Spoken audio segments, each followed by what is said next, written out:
que société civile, nous pensons que nous avons un mot à dire. Parce que, écoutez, tout ce qui se passe nous concerne. C'est pour cela que nous sommes venus voir qu'est-ce qui se passe ici au Rwanda. Nous sommes venus ici, là nous venons de voir une mine où on exploite le coltan, l'olfran et la cassitérite au Rwanda. Alors que l'opinion internationale, l'opinion nationale, l'opinion, tout le monde sait que ces minéraux ne sont qu'au Congo. Vous comprenez? Et donc, quand vous montrez ces choses, on comprend que quelque part, il y a un problème. Donc voilà, ce sont ces genres de choses que nous sommes en train de chercher à comprendre.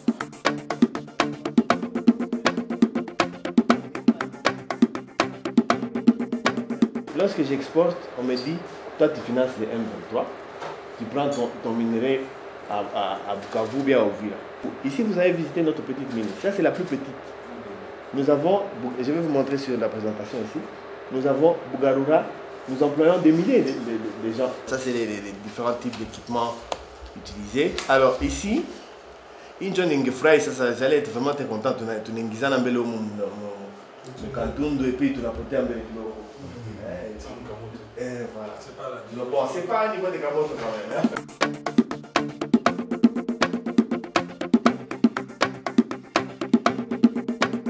L'histoire est indispensable. Nous le disons, c'est même ça le fondement de notre association.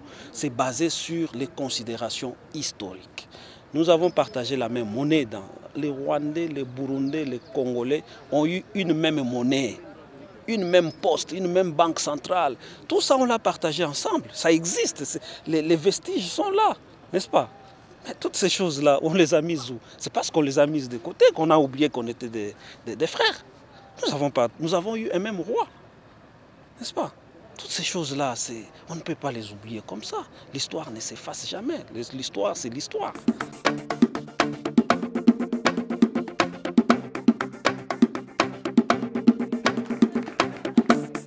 L'enfant a prié. On est même parti à la montagne, l'excellence est Il m'a poussé, non, pasteur, allons à la montagne. Parce que Rwanda, ce que j'ai vu ici, c'est le contraire de tout ce que j'ai pensé.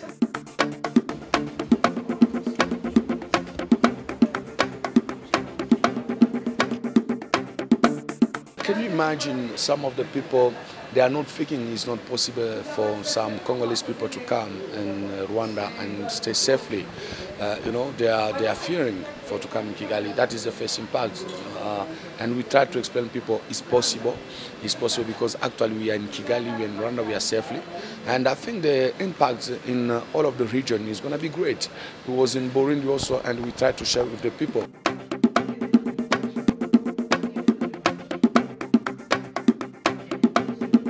Nous voulons qu'à travers ces séries de rencontres, qu'il y ait plus de paix, plus d'harmonie, plus de coexistence pacifique, plus de développement, plus d'intégration entre les peuples de la sous-région des Grands Lacs. C'est ce que nous voulons, des pieds fermes. C'est ce que nous souhaiterions voir vivre dans cet espace qui est un espace de paix également.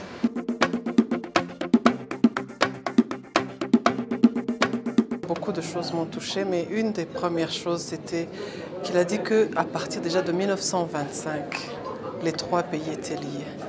Et quand ça a commencé comme ça, je pense que ça ne s'est jamais arrêté. Et je pense qu'on ne peut que bénéficier de travailler ensemble.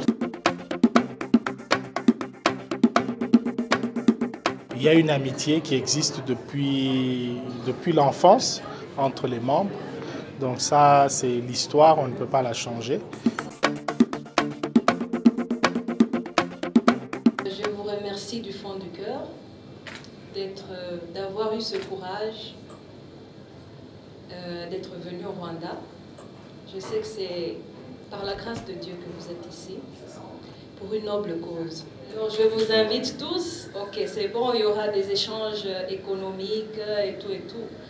Mais surtout, voyons la vision là de la paix entre nos pays. Parce qu'en Afrique, c'est vraiment un problème. On ne sait pas si c'est nous la cause ou bien les Blancs qui causent ça pour qu'ils aient des intérêts économiques dans notre Afrique. Alors, nous seuls Africains pouvons résoudre ce problème. Alors, j'invite tout le monde d'adhérer à cette association et surtout la gente féminine. Ne vous gênez pas. Moi, j'ai déjà adhéré, je fais partie du comité, donc courage. Le fait de pouvoir se retrouver avec les anciens amis, même aller au-delà de ça. Je suis entrepreneur et je pense que l'intégration va pouvoir faciliter à pouvoir faire du business à travers la région sans avoir peur.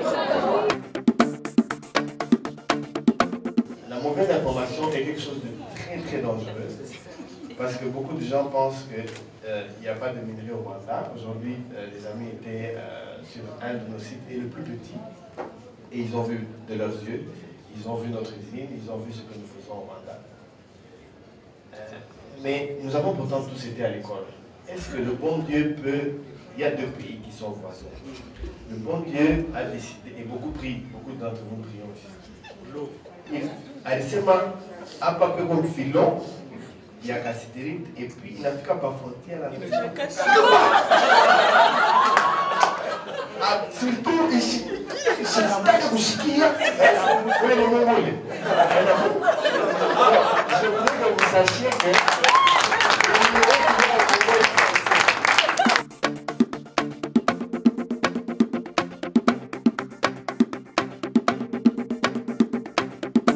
moi je suis épatée. Je trouve que vous êtes des visionnaires. Quand on a regardé Rwanda Day dernièrement, je suis allée sur YouTube, il fallait voir. Vous avez justement appliqué la parole de Dieu dans Jérémie qui dit, j'aime beaucoup cette parole, je crois que c'est dans 29:11, qui dit, j'ai des bons projets pour vous, des projets de paix et non de malheur. Vous l'avez vraiment appliqué sérieusement. Quand Bishop a commencé à parler, il a parlé de fraternité, des messieurs et dames qui ont vécu ensemble dans leur jeunesse. Il a beaucoup insisté sur l'amitié, sur la fraternité. Je me suis dit là, I'm not in the picture. Je ne suis pas de Lubumbashi, alors je n'ai rien à faire ici. Mais je me suis quand même accroché, je dis Joe, il faut y croire, il faut y croire. Et quand quelques amis m'ont vu, ils me disaient mais Joe, t'es pas de Lubumbashi toi? Je dis oups, je suis mal barré là. Et heureusement quand l'ambassadeur a pris la parole, il a dit qu'il ne faisait pas partie de ce cercle de frangins et de frangines d'enfance. Je me suis dit, oups, je ne suis pas le seul. Après votre exposé, je peux vous dire que je vous appuierai. Je ne sais pas si j'ai le droit d'être membre, mais merci.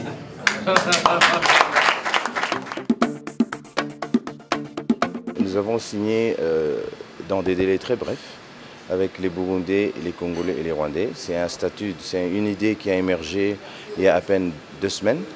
Et aujourd'hui, nous avons déjà toutes les signatures et que dans la semaine qui suit, nous allons essayer chacun de son côté aller légaliser les documents par son gouvernement. Et une fois que les papiers seront légalisés, dans ce cas, nous pourrions passer aux actions concrètes. Nous avons aussi ouvert des bureaux au Rwanda, au Burundi et au Congo, qui sont bientôt opérationnels. Ceux qui divisent la sous-région ont le droit de le faire, c'est leur boulot.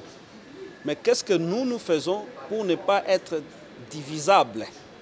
C'est ça le travail que nous donnons maintenant, pour sensibiliser les gens. Vous savez, bon, il ne va pas être possible stratégiquement, opérationnellement, de dire non, nous allons bloquer la machine de division, tout ça. Non. Mais nous pouvons, nous, à travers cette expérience, essayer de faire autre chose. Donc pendant que la machine de la division fonctionne, la machine de l'unité aussi fonctionne fois 2, 3, 4 fois. Donc c'est ça notre démarche. Ouais.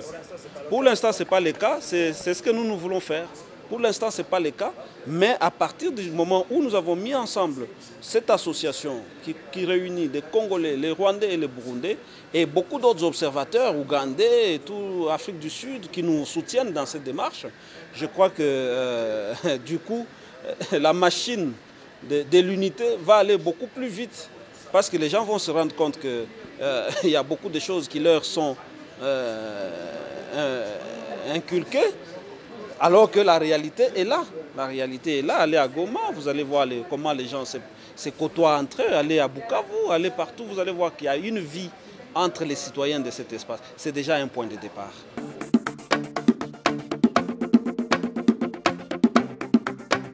Vous savez, les médias sont utilisés pour véhiculer l'information parfois négative. Nous allons aussi utiliser les médias, les mêmes médias, pour véhiculer l'information positive. Parce que celle-là, elle est vérifiable, elle est vraie, elle n'est pas montée, il n'y a pas de montage. Il n'y a pas de montage possible, il n'y a pas de mise en scène. C'est des réalités. Les Congolais, les Burundais, les Rwandais, ils vivent ensemble depuis 1925 et c'est la Société des Nations, l'actuelle ONU qui les avait mis ensemble et ils ont vécu ensemble comme ça de 1925, du 12 août 1925 jusqu'aux indépendances et même quelques temps après les indépendances, je peux dire jusqu'aux années 90, et les gens n'ont jamais eu des problèmes aussi graves, aussi des conflits aussi énormes qu'on les a. Maintenant, on dit chaque chose a son temps. Il est temps maintenant qu'on revienne à notre histoire et qu'on vive ensemble, qu'on cherche comment vivre ensemble. On a été très heureux d'accueillir nos amis de la République démocratique du Congo. C'était vraiment une grande opportunité qu'on a eue de mettre en place un projet aussi noble qu'est la culture de la paix. On va essayer de faire passer des messages de paix à travers notre projet en utilisant les mêmes médias qui véhiculent de mauvais messages. Nous, on va passer de très bons messages. Et pour commencer, on va aller à Lubumbashi pour un grand rendez-vous. Et on demande à tous les amis du Rwanda, à tous les amis du Burundi, de vraiment faire un effort pour qu'on y aille en grand nombre pour cette grande conférence. Le lien, vous allez l'avoir à travers ce message. Pour être précis, la date, c'est le 27 août de cette année à Lubumbashi, en RDC.